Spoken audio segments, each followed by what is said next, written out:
Mukulike okulonda.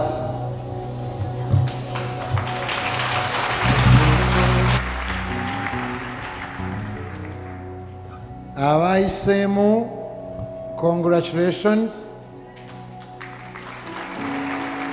Abatayiseemu,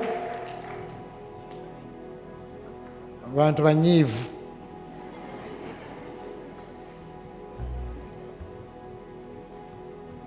Mukama ekisooka buli eyeesimbyewo n'otayitamu, you are a hero because first of all you stepped on water.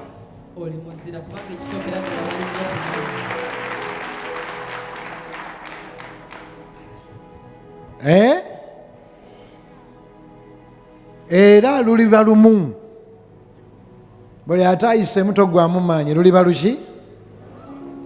Omuntu eyakola ettaala eno yagigezaako emirundi 99, ogw'ekikumi gwe yayaka.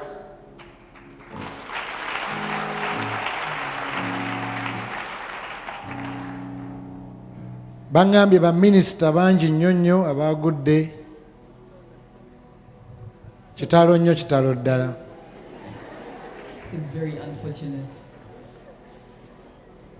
Naye kambanyumizeeyo akagero nga sinnagenda mu njiri.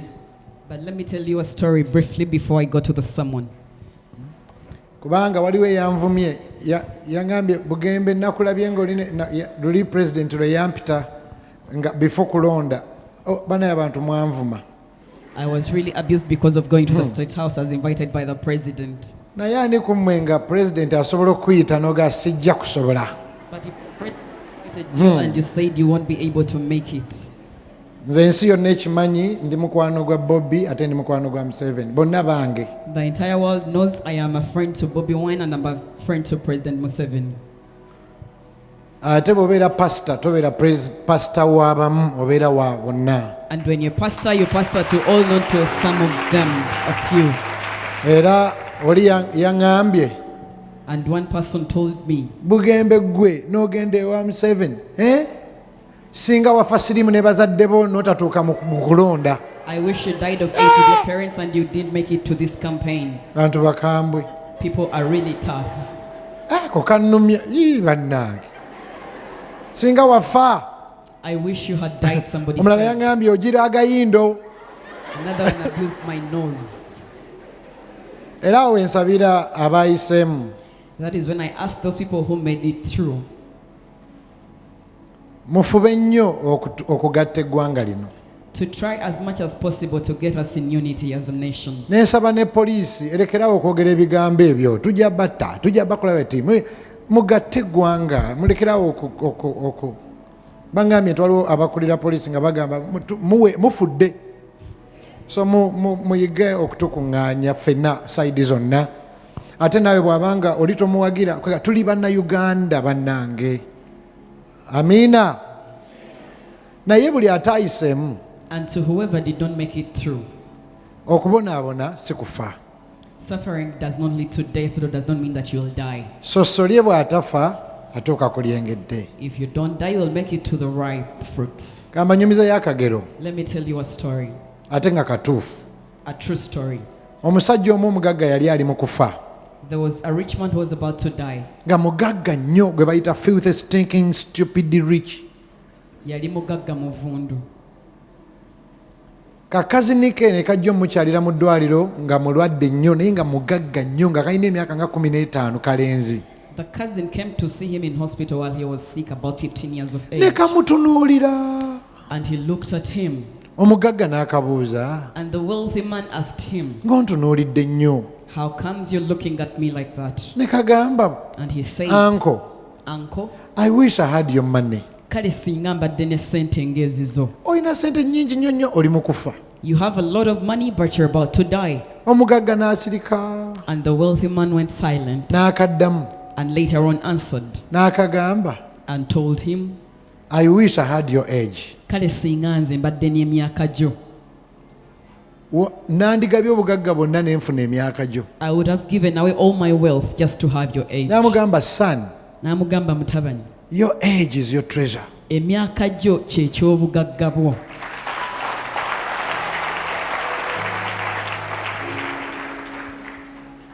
So young people, n'olwekyo abavubuka, nalabye omuvubuka ng'agamba omusirikale, olinamu amasasi ameka? how many bullets do you have? I saw somebody asking us. Olinamu amasasi ameka? How many bullets do you have in your gun? Ekyobugagga ky'olina gwe yagudde olina emyaka. The greatest treasure that you have, you who did not make it through, is your age. Okitegedde? Omuntu ne bw'akubba ssente n'atakubba myaka. Okimanyi nti waliwo abaana abawala nga kawala kato kanyirira ne kafuna omusajja n'akawa emmotoka n'akawa essimu n'akawa ennyumba n'akawa n'essiriimu. Some girls are given everything from a man and even they got Oyo out of age. takabbye ssente, akabbyeko myaka. That person has not stolen anything away from them apart from the years of So age. buli muntu yenna eyagudde ng'okyali muvubuka toggwamu maanyi, lujja kukya lumu. A day will come, you shouldn't be discouraged if you campaign that you don't make it through. So your age is your treasure. Kati emyaka gyo kye ky'omuwendo kyo ky'obugagga. Tofiira wano. Don't die now. Amen. Amen. Amiina. Kyembadde njagala obbanyumiza ekyo. That is what I wanted to tell you. Kaakati Now, nsabira buli eyayiseemu Mukama akuyamba ogase. if you made it through, I pray that the Lord shall make you useful. Kale mwanike emikono. Ayi Mukama, Lord Jesus, tusabira Uganda. we pray for Uganda. Abamu basanyufu, Some people are happy, abalala banyiivu nnyo. others are very angry. Nsaba okwagalana. But I pray for love. Nsaba okusonyiwagana. I pray for forgiveness between. Nsaba obukkakkamu eri pate zonna. I pray for calmness amongst all Nsabe parties. ne poliisi ndowooza naye bibadde byagitabula ne muwulira ate oli bamuse ate ono bamuse omusaayi ogwo oguyikira obwereere Mukama tagwagala. The Lord doesn't like innocent blood that is Tusabira continuously shed. okuva ku erosi paka ne be banaatera okulonda. Tusabira ne baminisita abagudde obagumye kasita balamu tebali mu ntaana. Tusabira n'abayiseemu baana bato abasinga bawe amagezi n'obuvumu. Buli eyeesimbyewo Katonda akuwa amagezi, obukuumi n'obuvumu. Ate naawe yagudde omanye nti okyali muto, okyalina emyaka mingi. Katonda nga ye mubeezi ogenda lulikya lumu. Kati mbasabidde, tusabira ne pulezidenti gwage eyayiseemu omuwa amagezi okukulembera Uganda emyaka egyo giddako to where Uganda should be. Nsabye Mukama okulonda okuddako n'ekuli konna okubeeremu era abantu abagudde oba oliawo oluddako balisituka. Nsabye omukisa mu linnya lya Yesu Kristo Mukama waffe. Amen. Amen.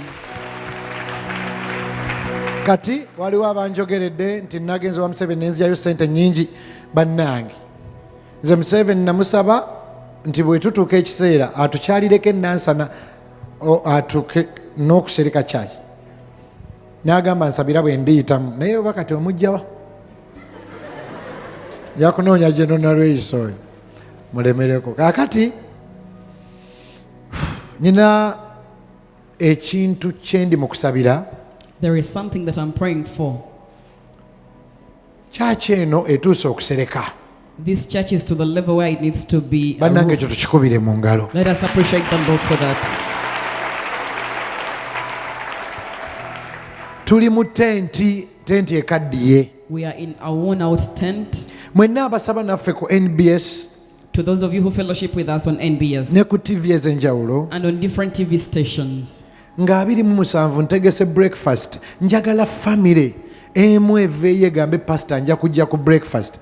Eyo breakfast ya 27 March, 27th March. Ne mu Worship House nsabayo family ng'osobola okumpayo emiliyoni emu ku olwo ku breakfast. Nsaba Katonda mpe 100 families, 100 people that can give me 1 million that breakfast. Nojja ku olwo n'otuwa emiliyoni emu. Abantu 100 mugenda kuba mutuwadde obukadde 100 tuve mu kitenti ekikadde enkuba etukuba bwe kitonnya tusereke kyaki.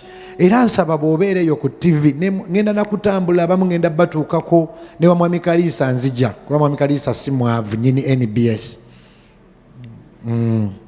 Ngenda genda n'emikwano gyange abasiraamu buli muntu ampeeyo kyampa ku olwo ku makya. Era bw'eba famire yo ng'enajja ng'oyagala ngenda kubasomera ennamba eno ya Judith Akayo gy'okubako. Judith Akayo ye Human Resource n'omugamba nze nja kujja ku olwo mumpe kaadi ziri 10 zokka. Enamba ya Judith 0701 264 835 0701 264-835. Tunoonya family oba abantu 100 nga you can give us 1 million on 27th of March. It will be a breakfast.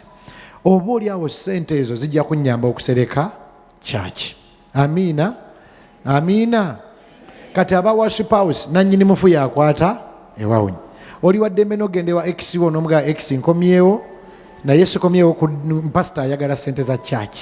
Nti kati onsonyi yetuzzeemu nti nedda sooka oyambe ani church. 0701-264-835. Family yo mwenna abasabye naffe. If you want to be invited, I will even come or I will send someone.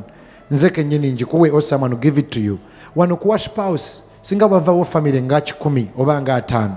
Era bw'oba oli eyo nga wandiyagadde family yo oba gwe ne bakwano bo okubeera part of that, ng'oga pastor nze family yaffe ejja kusobola oba nze ne business yange, yimirira ngenda kuwandiika, nja kuleetera kaadi nze kennyini ewaka oba someone, ng'oga pastor ndi omu ku bajja okujja myezi 2 from now. Yimirira.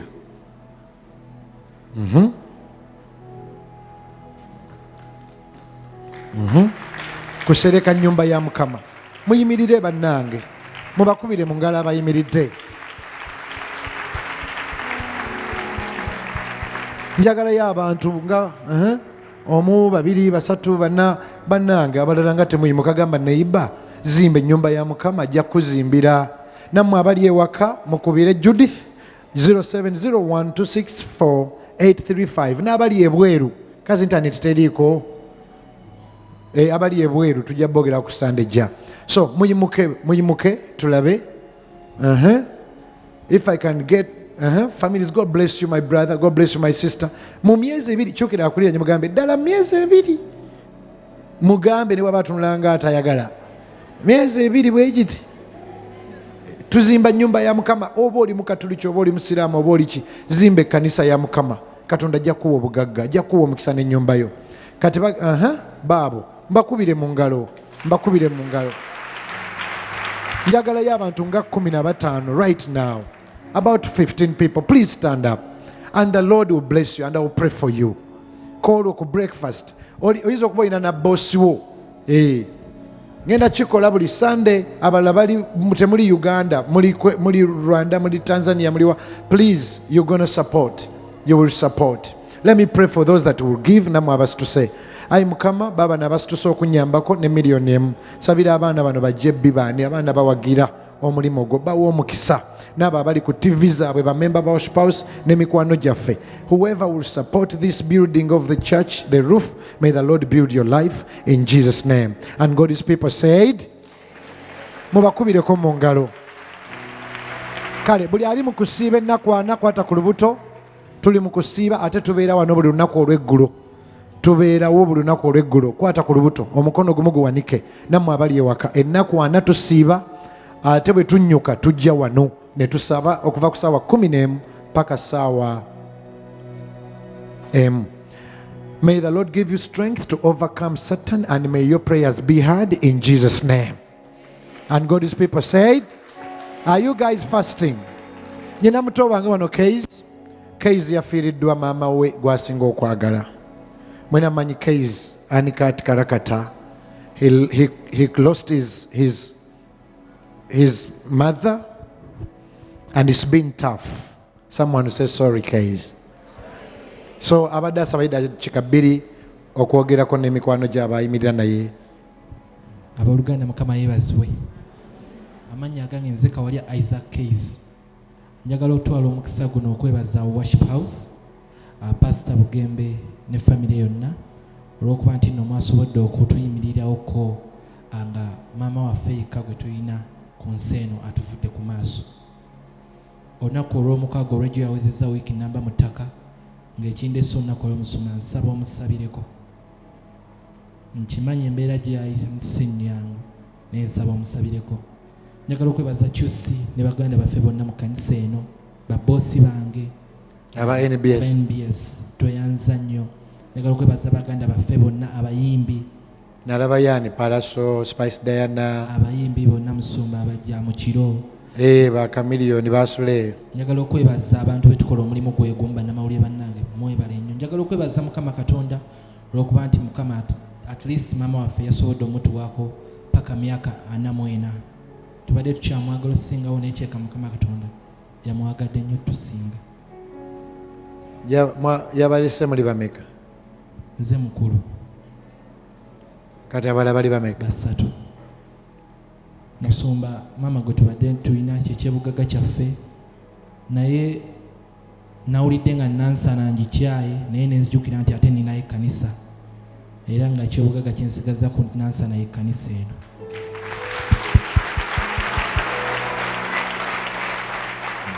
Tugezaako okwegumya naye Mukama Katonda yekka yayinza obumenya kubanga okufiirwa maama abadde maama waffe ffenna bana naye maama abadde mukwano gwange abadde kyali wange nga bingi byetumala nga tebirina mu bamaama. Saba Mukama Katonda amulamuze. Kale katugole emikono eri Keys. Mukama tusabira Keys omunyweze. Keys yakaaba nnyo n'atweraliikiriza yankubira nanga pasita maama ali mu theatre obulamu bwe maama we. So Keys Mukama akugumye ate na buli afiiriddwa omuntu bannange ne buli afiiriddwa n'ab'okukyaki wano nkooye n'okuziika nze buli kaseera kufa omuliro gwokyo okufa na buli mulwadde kwatewa kuluma owone mu linnya lya Yesu. Abali enakasera ensambya emulago abali wa Mukama abawonye omwoyo w'okufa buli mutugamba fire. Naye Keys n'abaana ne baganda bo nkusabira Katonda akugumye.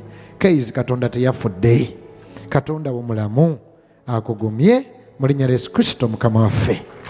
Amina. Amina. Nkyali pasita wondoozi. Oli musumba wange. Bangi we bafiirwa badduka walala naye we nafiirwa nasooka kukubira musumba wange akisimu. Kama Katonda maama amuwumuze emirembe. Amina. Ojja kuba bulungi. Kama akugumye Keys. It's okay. Buli muntu wanika omukono naawe ali ewaka. Okuva olwaleero nsaba oyogera ebigambo bino gamba ayi Mukama. Lord Jesus. Katukola bwoti gamba pass over. Okuyitako. Buli abadde agenda okufuna ebizibu bikuyiteko. If you're about to encounter challenges, may they pass over. Ngambye buli abadde agenda okubeera n'omwaka omubi kola bwoti gamba pass over. Kati gamba blood of Jesus.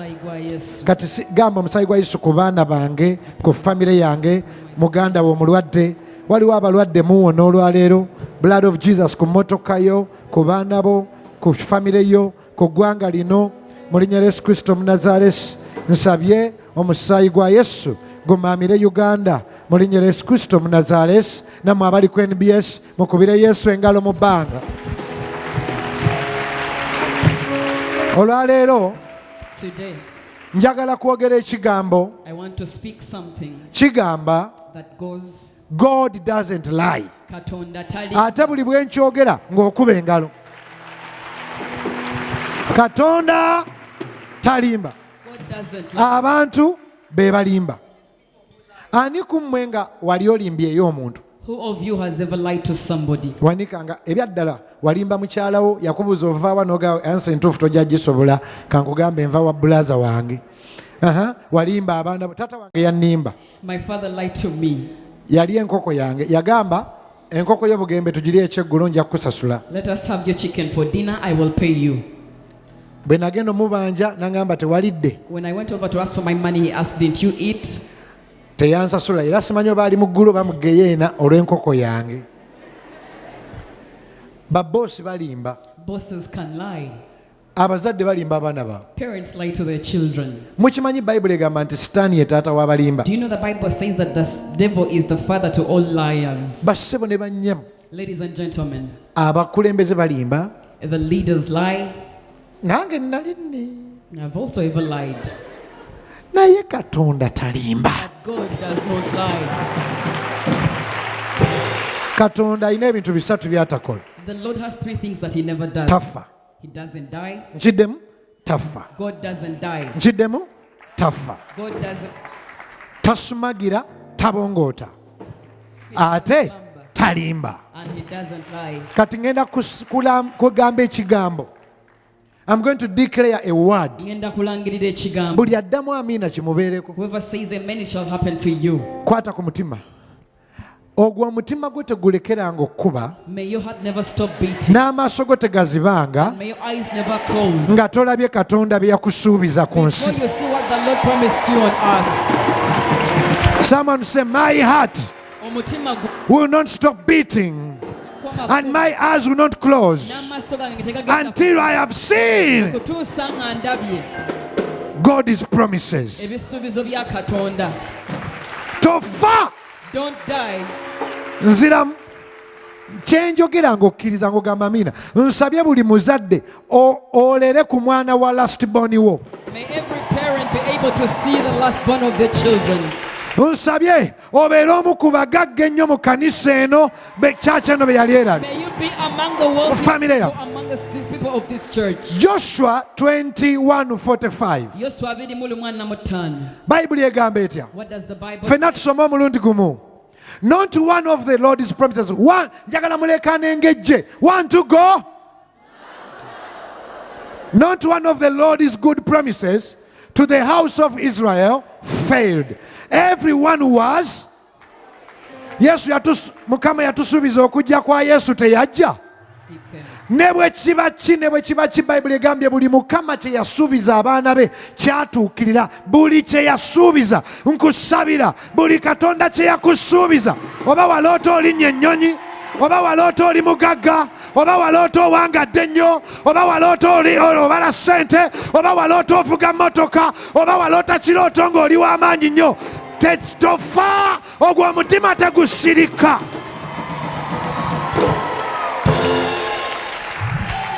Bameke yali asuubiza omuntu n'otakituukiriza. How many of you have ever promised somebody something that you didn't fulfill? Nange wanika tulabe.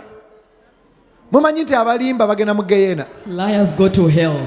Mukama atusaasire. May the Lord have mercy upon Katonda us. bw'asuubiza. When it says, Kaiza agambye nti mwebaze olw'ebbanga lyandekeddeko. Kasita osigalamu akalowooza nti Katonda teyafudde, akyalimu akanjagala, owangudde ensi. Naye kasita obeera frustrated n'otandika ogamba taliiyo, sibitegeera, olwo otaddisa omufuula omulimba. Oyina okufuna we weekwata, ogambe yawanika eggulu, oyampadde omukka gwenzisa, ateekwa okuba akyaliyo.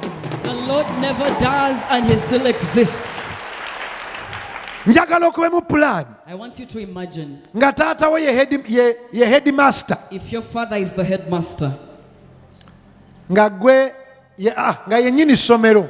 he is the principal, the owner of a school, Nga naawe mw'osomera. and you also attend the same school.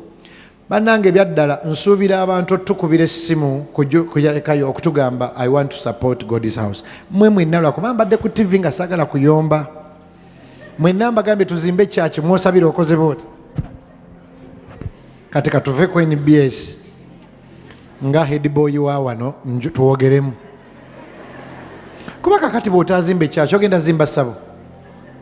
Obugagga bwonna bw'okolerera ne ssente z'otuulako n'omuma Katonda zivunda mu ggulu. Kati mama Kaizi taliyo mu ggulu gye mba mutereka obugagga. Akasente k'owadde Mukama ne basereka kyaki ye ne bazimba ekkanisa ye, ako kali kuviiramu omukisa n'abaana n'abazzukulu. Naye oli bwoti katuve ku TV.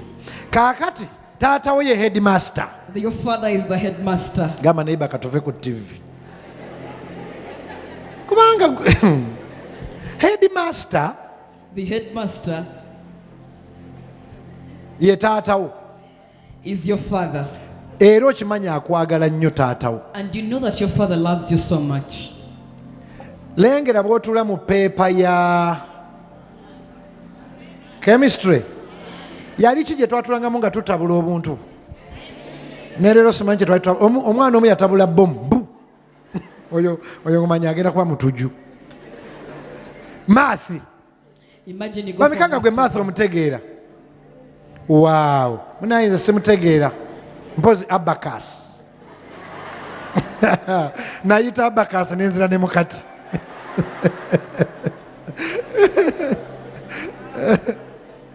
Naye ng'otuuyanye.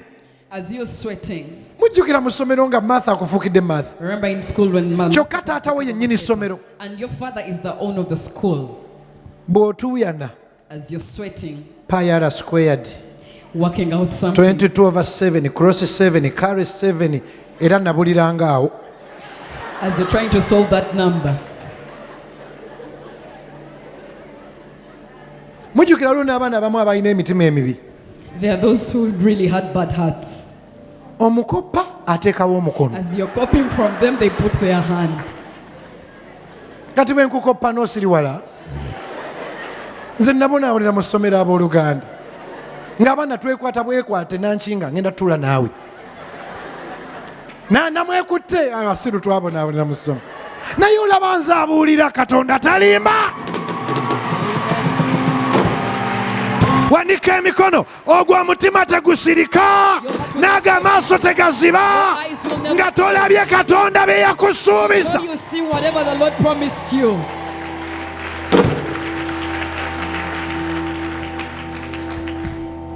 Nze natandise munansonyiwa naye munanyiigira bwe baba bagambye nti President Museveni yayiseemu natandise mumusabira ne banne batukulembere nga Katonda bw'ayagala so singa bwe baagala. So that they can lead us the way the Lord wants, not the way that they want. So I am praying for them. Mujjukira abaana be twakoppanga ne bakyusa ekifo. Remember those people that we used to copy from? N'owulira nga n'ensi ekusobedde. And you feel like your world is already failed. Tetunava nga tunava ku mulamwa.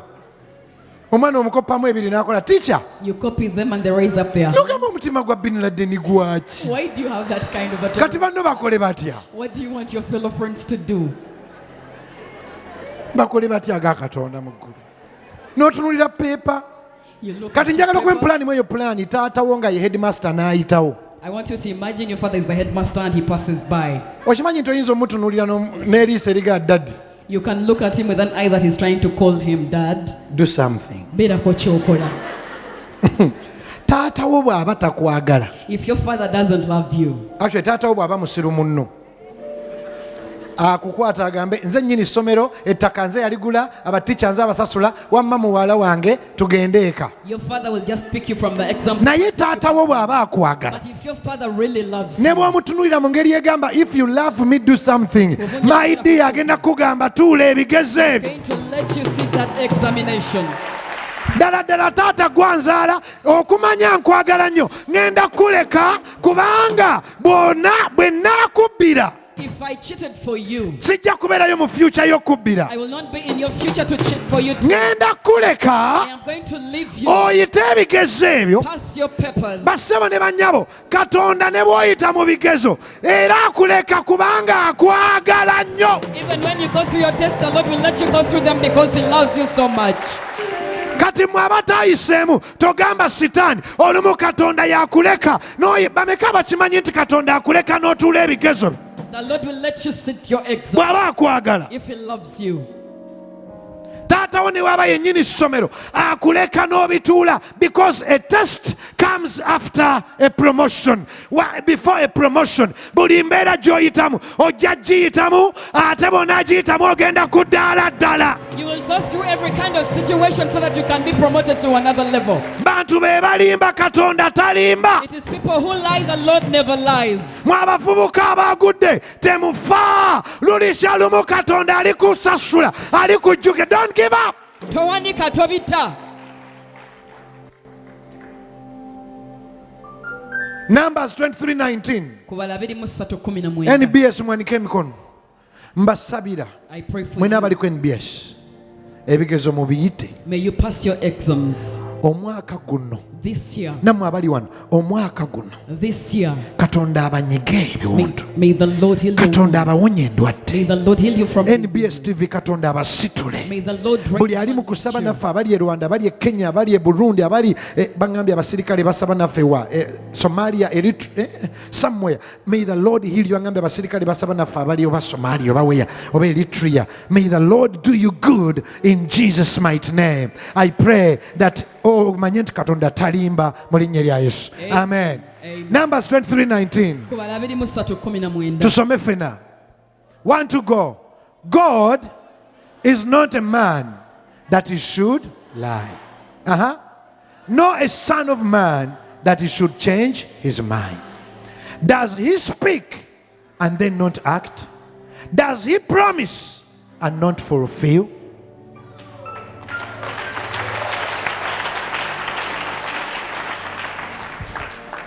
mbabuulire Should I tell you something? nina omuntu gwe nagamba I told somebody tugenda kuwa miliyoni 10 I'm going to give you 10 shillings. zambula I failed to get it. era bwe nali omulwadde eyo eno microphone bagirongoza bwe nali omulwadde eyo nga ndi mulwadde eyo nalwalirawo nawandika buli muntu gwe nasuubiza nesimuwa neŋŋamba bwemba waakufa omanyi buli obulwadde bannaye bwe weebaka tomanya sooba ozuukuka ate nateekako amawulire gaabo bano abe-NBS ne bandaga abaakafa neŋŋamba okuva leero siraba mawulire ngenda kulaba njiri nga ndaba Joyce Meyer TD Jakes abasumba ba wano sibalaba nnyo oba omulaba naakuvuma nomuntu ali mu motoka nyina rediyo gyempuliriza pasita nannyonnyola ebigambo buli yagenze wayiga nabbi wa bulimba dota wange nambuza didn't you go you were false prophet kakati sibiraba nnyo obeera ebiraba ne bakuvuma ati mbeera mu bazungu tebammanyi TD Jakes agenda kunjogerako nentandika kulaba njiri nziremu essuubi abamu kugwe wooyita wazibu ofunye n'emikwano nagyo gyagwa okitegedde bizinensi zaafa noyita banno nabo zaafa obufumbo buganye noyita ne banno bwaganye kwegamba muli awo mukola ekibiina obulema si buteesobola abasajja babi munnange nange wange mubi jangu nange ndowooza babi nange mwakola ekibiina nze ndowooza omunafu yekwate kuw'amaanyi Let the weak one cling onto the strong. kyobulaba nalekeraawo No wonder I stopped okulaba amawulire bwe nali omulwadde watching news when I was sick. obulwadde bunnuma ate oli andageya abaakafa I'm sick and I'm watching people who have just died. jjajja wange yalwala kansa ne tukyaza omugenyi My granny got kansa cancer yamukwata mu mumiro and we hosted a visitor. omugenyi n'agamba oyo w'omumiro agenda kuwanda ebifi bw'ati kati oyo twakyaza waaki Why did we hold that kind of visitor? otambuza bigere bakwano bo batambuza bigere jjajjawo yatambuza bigere funayo ow'emmotoka mu ssimu yo nze nyina mukwano gwange wano bamuyita muhoozi Agnes. I have a friend of mine called Agnes Muhoz. Wa traffic bwankwata nga nyege namba ya muhoozi anaamanya nti nkubira Agnes kuba tiisatiisaako gwe totiisa funa abatiisa. Get people who can scare away others. Kino kye ŋŋamba nti bw'oba oli ku ttaka yittako ekkulu lulambula ng'omuntu kwegamba ng'alina essuubi nti Katonda bw'aba gy'ali. Visit places like you have hope that if the Lord does exist. Abagezi bw'oba oli mugezi bameka ng'okakasa oli mugezi kankubuuza ekibuuzo. How many of you Nkubuuze. are wise? Omukka gw'ossa n'emmotoka gy'onoonya ki ekiri expensive? What is more expensive, your breath or the car that you drive? Ennyonyi gy'oyagala okulinnya n'omukka gw'ossa ki ekiri expensive? The plane that you want to board and the breath that you have. Kiki ki ekiri expensive okusinga ettaka ekkololo? What is more expensive than land? Kakati eyampa omukka Breath. tasobola kumponya ndwadde ennuma. Can't he heal my disease? 2021 2021. geera n'ekirowoozo ekigamba nti wadde nnyina ebigezo bye mpitamu Though I am going through certain Katonda akyali taata wange akyanjagala. my father, he still loves me. Kati okukonvinsinga Kaizi nti Katonda akwagala. Now to convince Case that the Lord does love him. Nange akwagala. Akyo singa takwagala mwandifudde mwenna. If he didn't love you, you would all die at the same time probably. Akwagala. But the Lord loves you. N'akulekerawo obuto obwo. He given your siblings are Kuba still ate living. waliwo family gye twakyalamu eyo e Masaka baafa 8 There is a family, COVID. 8 of them died because Nga of balowooza COVID. waliwo abaloga. They thought somebody was bewitching them. Nange omuntu akyakkiririza mu ddogo naye bannange atama. To whoever still believes in witchcraft, that is trouble. Omwami wange yasuze afuluuta ogwo muzimu ki?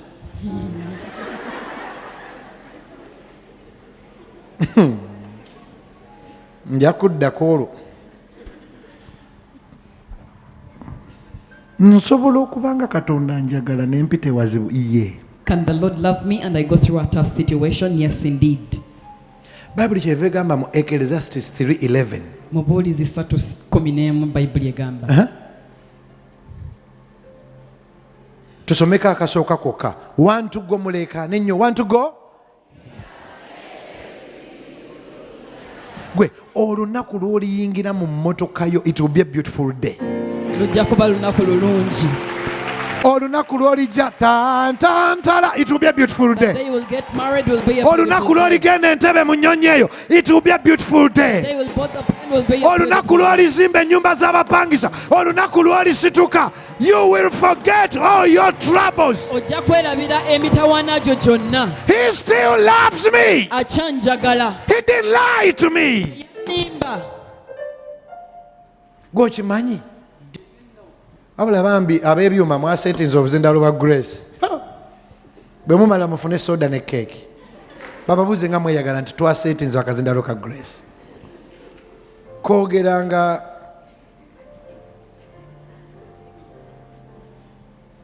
kazi tuli ku TV.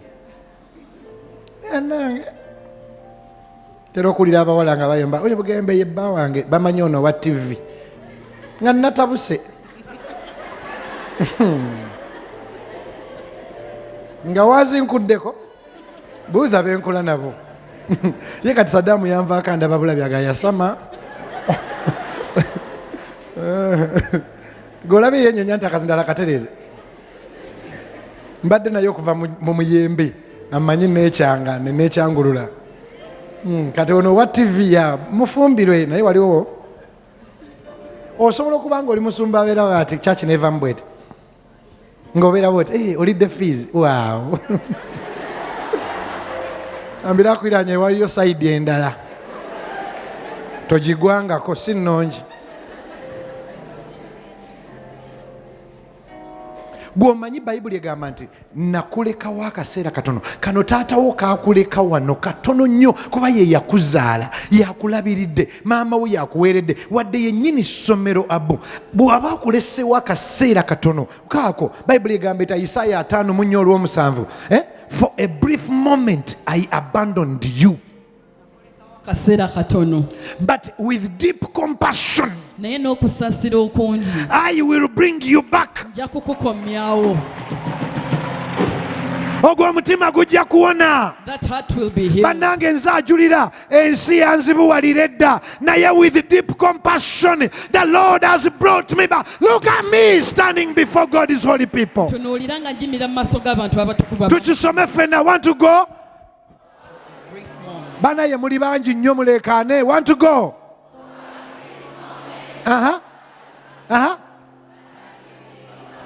I will bring you back. Eryo ebbanga lye wakola loosi, eryo ebbanga lye wali nga toyina mulimo, ye Katonda akayita brief moment. Kaseera katono. Kati tugende mbyandikibwa. Brief moment yeeriwa. What is the brief moment according to the scripture? Bano bagamba yabaleka brief moment gyali myaka 4. It was 400 years that he moment. 400 years. Babonaabona. They were struggling. Babasambira mu budongo. Emisiri bazimba ekibuga ne bakimala nga tebabawa yadde omugaati ogutwala eka. Bw'oba osamba obudongo n'ogwa munno takkirizibwa kusitula akusambiramu kuba wakwatirako bamukuba embooko n'emusala mu mugongo. Babatwala mu kifo kye bayita Goseni okubalumya obujiji ng'ate mbu Katonda abaagala. Kati kyovulaba omulembe gwammwe olugira ng'ova ku Katonda era omwana okoze statement abantu tebagitegedde najjukidde nnyinayo kyaki ekyo kye gwe kankubulire omwana yajja gye ndi. Somebody came to me naga pastor nafunye omwami. and said, Pastor, I got a husband. Oli omwami ye dream. He is my dream man. Wabe wagamba I'm somebody's dream.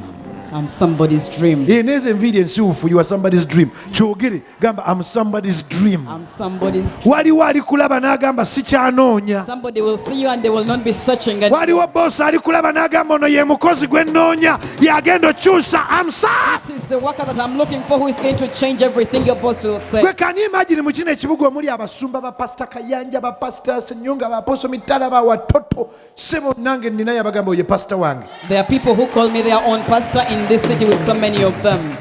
Mumpi ennyindo nnene amatama gageja abalala bamujerega muyimbi tamanyi kwambala naye ye pasita wange. He is Basebo ne my pastor banyawo regardless. Ladies and kusabira guno omwaka obeere somebody's dream. obeere ekirooto ky'omuntu guno omwaka. Kaizi yagenda ku NBS nga musiwufu bw'ati. Kumbe bali bwe bamulaga this is the dream. Kyekyali ekirooto. Bali oyambala bw'otyo nga talina nangoye. He didn't even have clothes by the time he joined NBS. Katonda teyakulimba. The Lord did not lie to you. Oyina bigezo by'oyitamu. You're simply going through certain tests. Ne bonaamukuba eriiso daddy do something. Olumu akuleka n'atabaako kyakola kubanga ayagala oyitewo. Ku lw'ekyo ky'ogenda obeera wulira ogenda kubeera somebody's dream. Ogenda kubeera somebody's manager. Ojja kubeera kirooto Somebody's ky'omuntu, manager w'omuntu.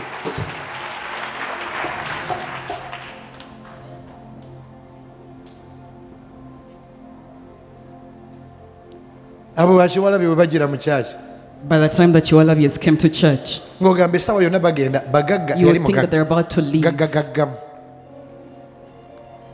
Abantu bagaggawalidde wano. People have become rich Ate nga from this tetubawa place mazzi wadde obutambaala. without giving them any hankies or Buli any alinnye wano water. genda olabe omukisa. Stepped here, may you go out and see your Genda blessing. owone May you endwadde. go out and be healed of your Genda diseases. ozimbe May amayumba. you go out and build houses. Genda May you owangaale. go out and live Genda well. May you ofumbirwe. go out and get married. Genda olabe May omukisa. you go out and see a blessing. Ezo engalo zibeere ng'atwala ekyamagero. Hey. Ako aba status mu kakoppe I'm somebody's dream. Ndi kirooto kya muntu. I'm somebody's best worker. Nze mukozi w'omuntu akyasinzeeyo. Kati kenjagala omala nako service ey'okuna etandike. Wulira nti nakulekawo akaseera katono. I left you for a brief moment. Wabula leero bambi aba projector muli nange. Singa bwe mwakoze ne muzaasoose olaba ntunulayo obutunuzi ne bakassaayo. Kati ate mulinde eddako. Kulembeze bannange. Bali babadde bannyombesa n'ogende wa Museveni kozi nawe bakuyite. Let you also be invited. Gwe kimanyi nti gavumenti erina obuyinza obugamba wano bayiseewo ekkubo. The government has authority to say that there's going to be a road in this place. Erive bwayise okugenda ennabweru lyadda Amini yaliteeka nawo. From Bwaise to nowhere, they will say that plan has existed for so long. Kati gwe ekinene kunvuma naye nga What you can do best is to abuse me. muyiga okugondera gavumenti eriko nga bwe mulinde ejja. Obey the existing government as you wait for the Ejja new one. ekusange ng'oli mulamu. Let the new one find you alive. Abaganda bagamba ew'omuti babeera basekanga ew'omuvumu baziika. Ew'omutiitiizi. To the one who is afraid, the coward, Anti ekisolo kijja ku kyalo omuvumu n'agamba kisolo ki? an animal will come and attack the village, and the brave one will come out and ask which kind of animal has come. Omutiitiizi n'agenda wansi w'ekitanda. But the coward will go and hide under the bed, Ne bamugamba neighbor kimulidde. and they will tell them that the neighbor has been Gwe eaten. wabadde wa nti Where were twadduse. you? We ran. Naye tujja kubaawo tuziike. But we shall attend the burial. Abatiitiizi baziika abavumu. The cowards will bury the brave. Ategedde nze bw'ontunuzaamu emmundu nga nziruka. Tambula byange oli abuuza omusirikale olinamu amasasi ameka ko nze leka. Tunaabiraba ku TV. Tujja kujja okuziika.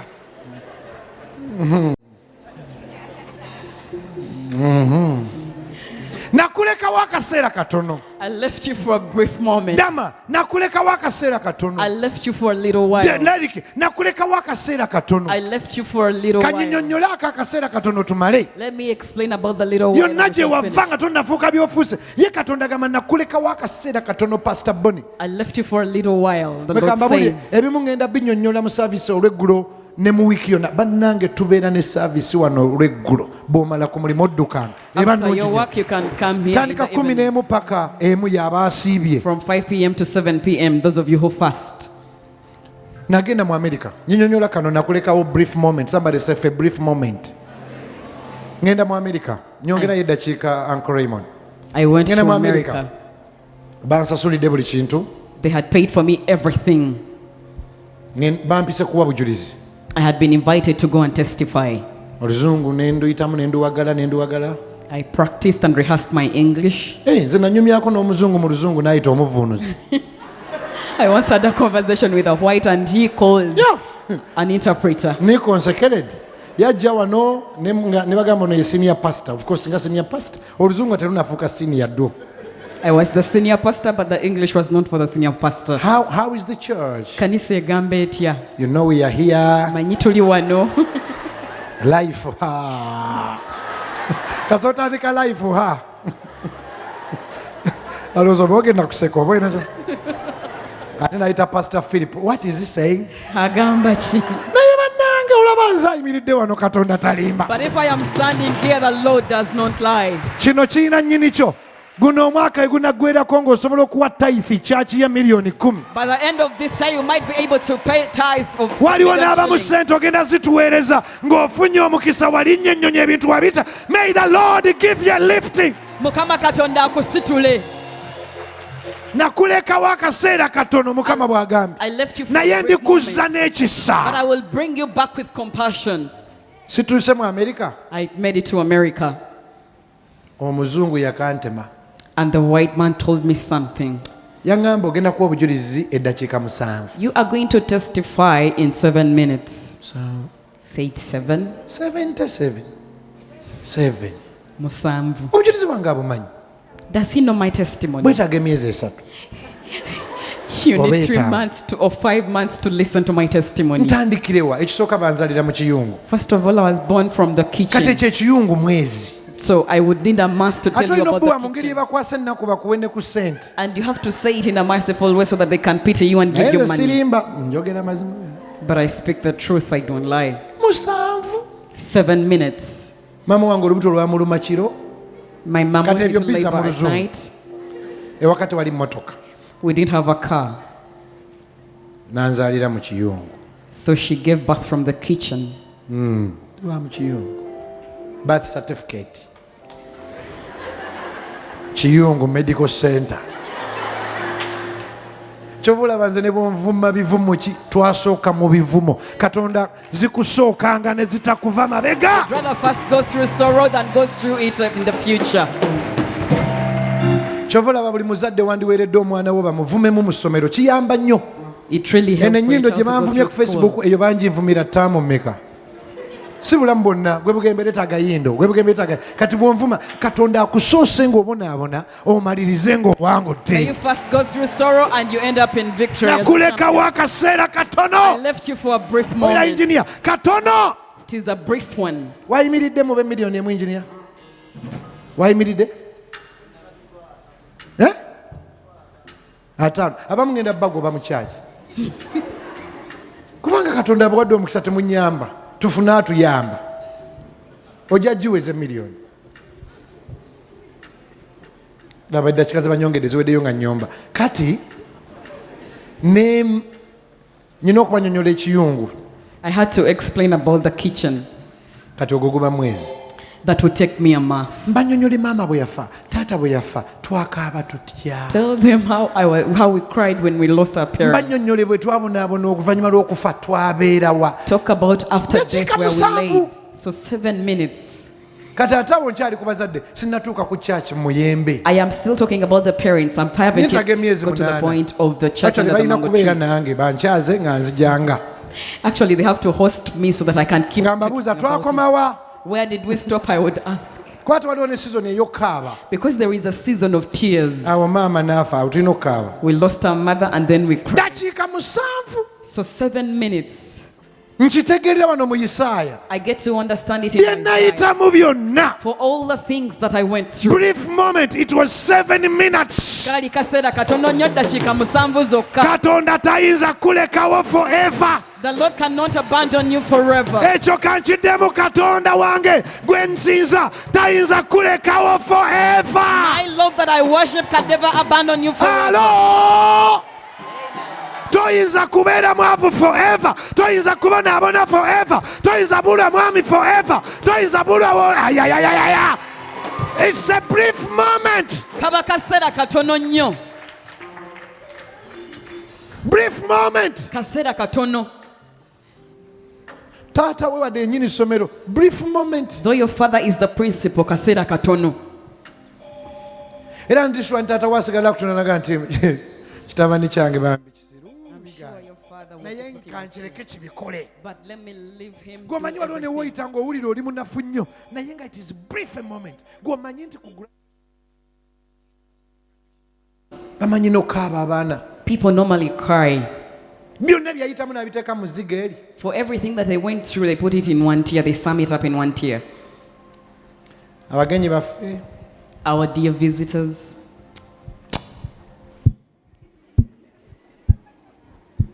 ate basenga b'omu kyalo guma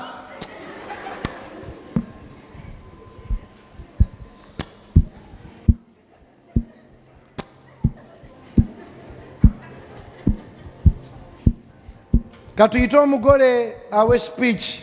Let us invite somebody to come and give a speech. Neebaza Mukama. I thank the Lord.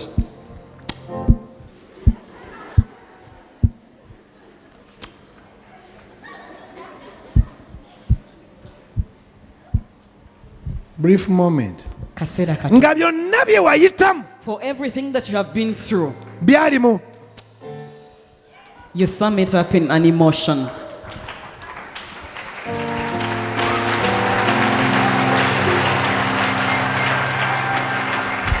Bamanyi otuuka ku maama. Sometimes they get to the mom. Naddala abaana nga yakula na maama yekka. Especially if you grew up with only your mom. Mami. Mom. Akoka. That emotion kalimu ebintu. Has a lot in it. Ojjukira taata bwe yatuleka. Ojjukira landiroodi bwe yatulanga. Ojjukira bwe twabula ekyeggulo. Ojjukira bwe nalwala. Ojjukira bwe. Mami. Mom. I left you for. Nakuleka akaseera katono nnyo.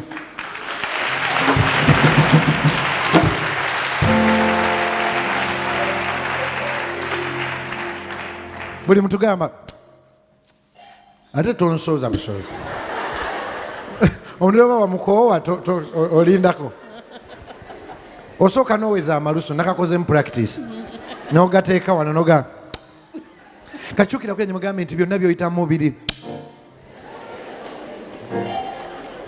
Katonda ali kusanyusa n'otukekise gwe kimanyi nti Katonda asobola okukusanyusa newe nayimba oluyimba nga n'abalogo bw'ali kujjukira abalogo bagamba twakusabira nga ne bwejja tokyafaayo because God has been so good to you. Kubanga Katonda abadde mulungi nnyo gy'oli. Era bino ne bwe mbibuulira nziramu Keezi tayinza bikkiriza, Damasco tayinza bikkiriza ne Jackie cause pain but you are going through a oyita mu kaseera katono nnyo. Now it is not if you are not in God. Bw'obanga toli mu Katonda. But God turns a curse into a blessing. Katonda afuula ekikolimo okuba omukisa. You never know you can fly until somebody pushes you. Tosobola kumanya nti osobola okubuuka okutuuka nga waliwo akusindise. Emujjukira olugero lw'embanyumiza buli kaseera omusajja yajja n'agamba ni kabaka yagamba nyina vunula bulungi kabaka yalina tebiri mu Bible abamuluza buli kyenjogera no kya Bible ngero mawa yalunyumiza ate mawa alimba nnyo amanyi okutulimba so tolooza nkituufu nnyo Bishop Mawanga tulimba n'atuza ne mukati ne kati yakula ndoza takyali yalokoka mawa yatunyumiza omusajja yakola mbadde nsaaga bane mawa talimba just mbadde nsaaga limba mu Katonda ne mwenna mwagambe muli balimba soka dakika bbiri Keezi omusajja yakola ate bw'oba ompuliriza nnyo ebimu mbiddamu nnyo sala lwaki mba mbulira ebipya bye simanyi mbisabira amafuta otegeere buto. Kabaka yalina swimming pool. A king had a swimming pool. Si kye yalina kyokka mu swimming pool nga mulimu ggoonya. But in the swimming pool there were crocodiles. Ng'alina n'omuwala omulungi. And the king had a beautiful daughter. Buli mulenzi ayagala mmuwasa. That every boy wanted to marry. Nga nange bwe nyina wano abawala abalungi. Just like I have beautiful daughters here. Buli muntu Grace, Ruth, buli mulenzi ayagala bakola ki? Bawasa. Every boy would want to marry one of my daughters. Amen. Abasajja ba church eno temuli serious. Nga wano wali abaana abalungi balengere naye temubawasa.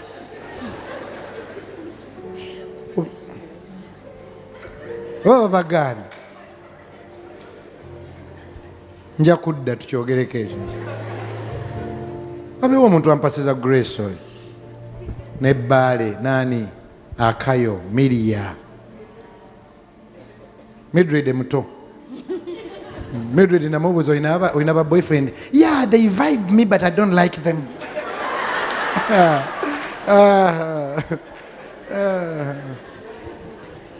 Nja kudda. Oba ndi basimbya layini. Nga buli omujja n'otoolamu. Naye nno balabirawo beekyanga. Ogamba bawanvu. Ayinza okuvuma ebigere n'akuvuma egondo. Naye olemerako omala n'owangula.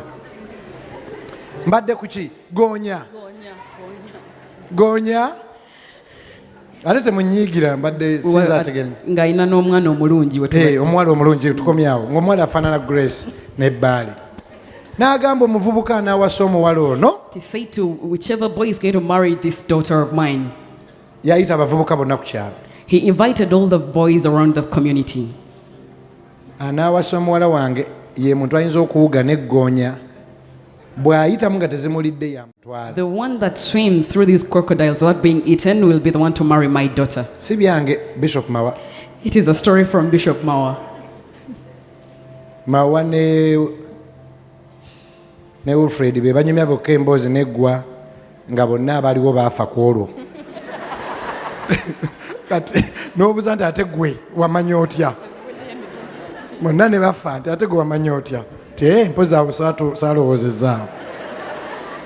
Naye omulenzi bwe yagwa mu kino kikulu nnyo case mukikwate nammwe mwenna, people in business, people in ministry, people. Kabaka aba akyayogeranga agavubuka g'okukyalo gazze, jjukire ag'okukyalo ge gajja. It is the guys from around the community that came. Aba akyayogera ekirowoozo ekimu ne kigwa mu kuswimiga. While he was still speaking, one of the boys fell into the pool. Kyawulirako awuga n'eggoonya awasa muwala. Whoever swims with the crocodiles will marry my daughter. Eddakiika ezaasooka, the first minutes, buli muntu amanyi afudde. Everyone knew that he had died. Bagenda okulaba ng'afuba. Then they saw him trying to get through. Banne ne batandika omulagirira. Yiyo! Dawano! Yiyo! Dawano! Omuvubuka n'avaamu n'amabwa naye yavaamu. The boy came through with wounds but he was able to swim through. Buli omu n'amukubira engalo. And everyone appreciated him. Mukube engalo omuntu ava kuwuga na ggoonya. Kabaka n'amugamba oyagala ki muwala wange oyagala kinaganga tonampa muwala wo ani yansindise mu swimming pool. Before you give me your daughter, who pushed me into the pool, he asked. Wabadde okyayogera empuutemu n'ensindika. While you were still speaking, somebody pushed me into the pool. Kabaka n'amugamba eyakusindika mwagale nnyo kuba kati oli mu lulyo owasizza kwegamba abo abaana ojja balabirira baveemu bassebo ne bannyabo eyakusindika mu mbeera gy'oyitamu agenda kusanga ng'ate Katonda yakuyigiriza. The one that pushed you through your situation will find you when the Lord would have raised you. Stand up on your feet and clap your hands to Jesus. Eza Yesu zibeera mu bbanga.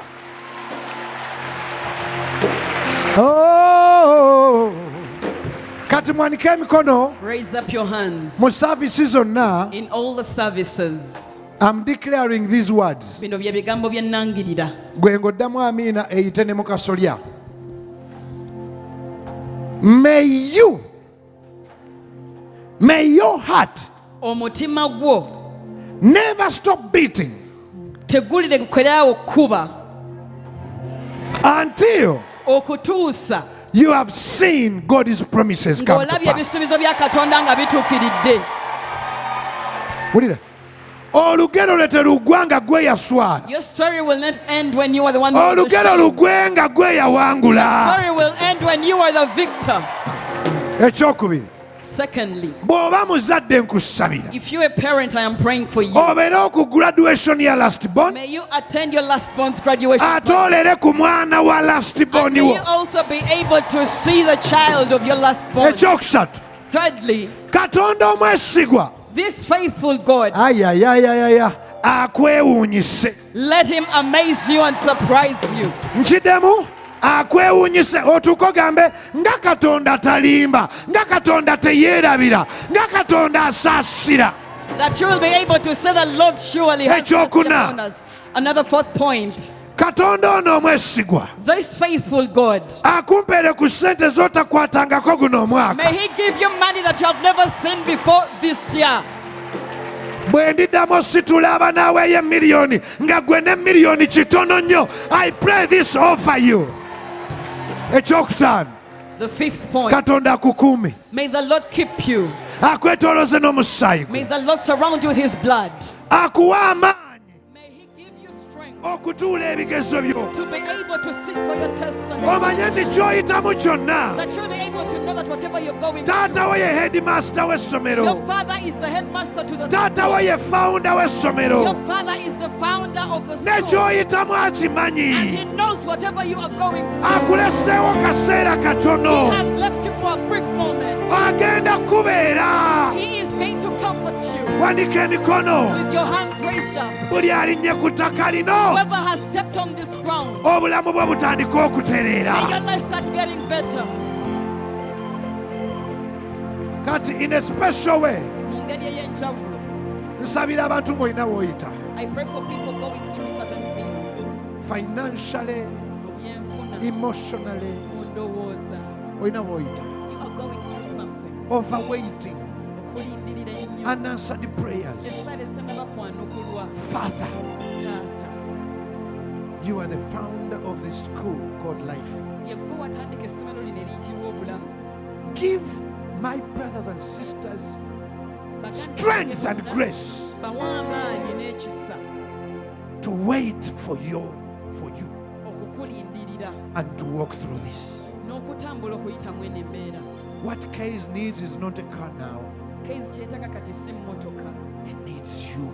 yeetaaga ggwe.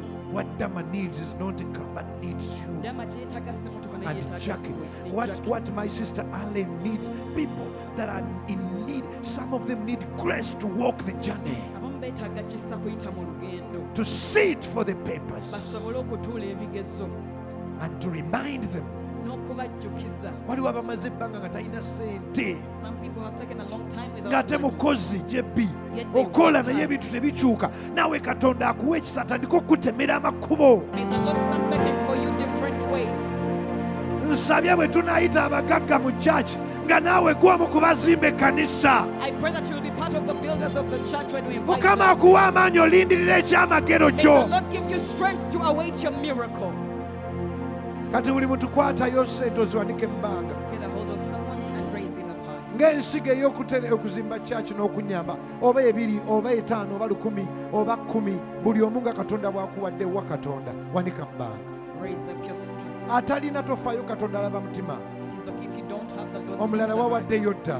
Somebody has already. Naye eno nsigo ya njawulo. But this is a different and special Ngisaba seed. abantu buli Sunday To every Sunday asking from people. muzimbire Katonda alibazimbira. Build for the Lord and he shall build for Muwe you. Mukama alibadizaawo ekijjudde eky'omuyika ekisukundiddwa. Give to the Lord, he will give you abundantly. Kale wanika. Raise up Ayi your seed. Mukama, Lord Jesus. baabana abatakoowa kuzimba. There are other people who never get tired of building. Mbasabira obugagga, I declare the wealth. mbasabira amataka, I declare land. mbasabira ba clients, I declare clients. batemera amakubo. May you make ways for them.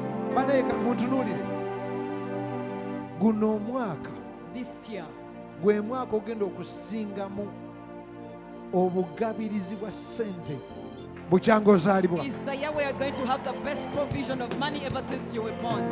Najja n'ekigamba Miriya n'aŋŋamba I told Miriam that and she told me. mbu yaloose engeri gye tutereka ssente nga ne fayiro gye tutereka fayiro nga twaziggyayo nga tutaddemu ssente ne mugamba Mukama yaŋŋambye, I told her that Mukama told me. yaŋŋambye The Lord told me.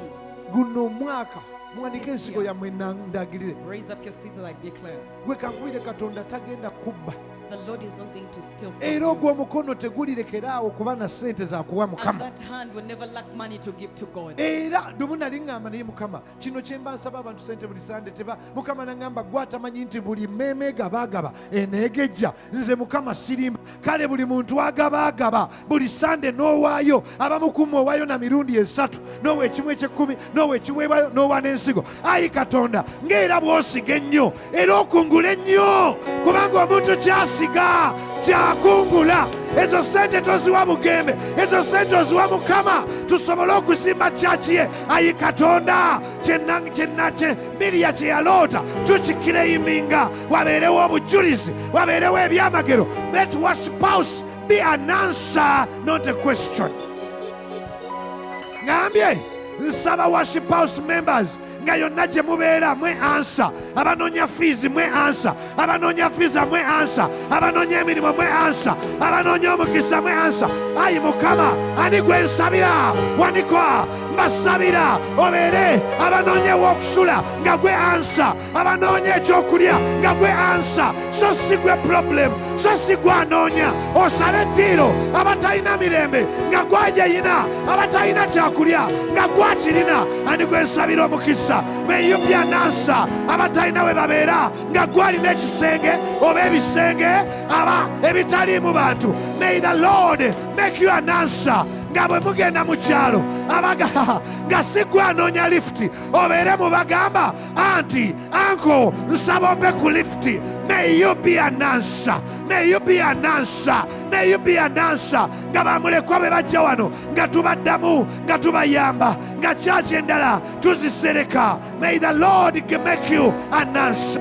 Bantu be balimba naye Katonda talimba. Kampulira amina 3 eyokubiri esembayo.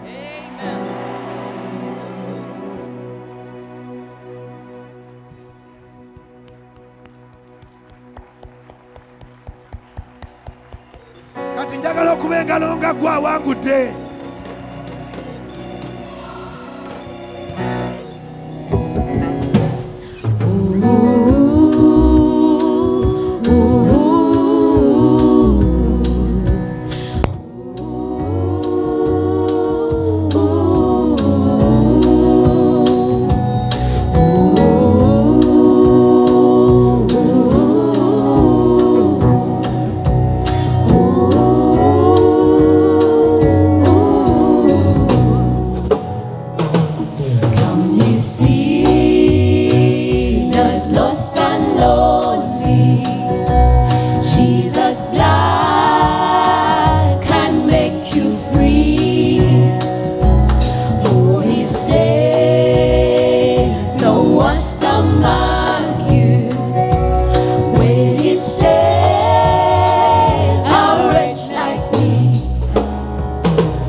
hoza.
of worship at this time. Lord, we thank you. Father, we bless your name this morning. son of man to lie. You're not a son of man not to fulfill your promises. This morning we are sure that you're working on it. You are working on our situations. Father, this morning we are sure that you're dealing with every situation. This is our home and we sing your praise. We worship you for you are worthy. We worship you for you are able. You're able to do, Lord. You're able to do, Father. You're able to do, Lord. We give you praise. We worship you, Lord.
Tell